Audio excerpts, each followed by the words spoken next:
What is mutability versus immutability in Python objects? Have you ever wondered why some objects in Python can change while others stay the same?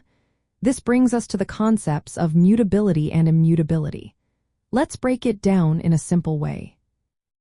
In Python, mutability refers to whether an object's value can change after it is created.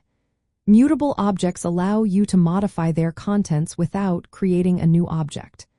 On the other hand, immutable objects cannot be changed once they are created.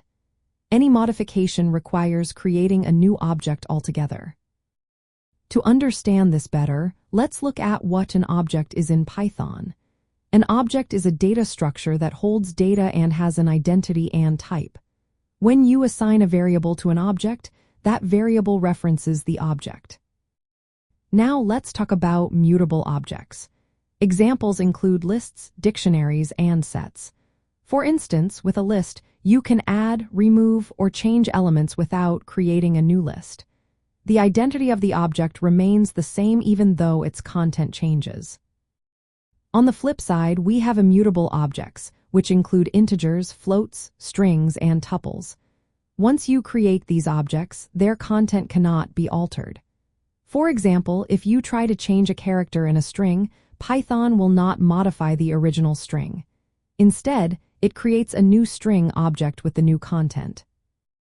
Understanding mutability is key because it affects how variables reference objects and how changes propagate. If two variables reference the same mutable object, a change through one variable will be visible through the other.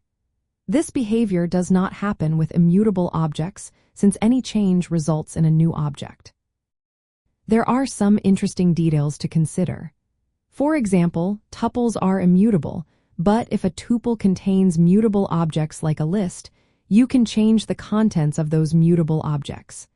However, the tuple itself cannot be altered to reference different objects. From a practical standpoint, choosing between mutable and immutable types depends on your needs.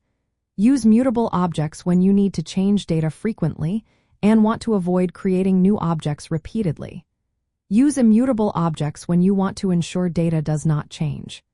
This can help prevent bugs and makes objects usable as dictionary keys or set elements. In summary, mutability in Python distinguishes objects that can be changed after creation from those that cannot. This concept is fundamental when working with variables and data types, influencing how data is stored, accessed, and modified in Python programs.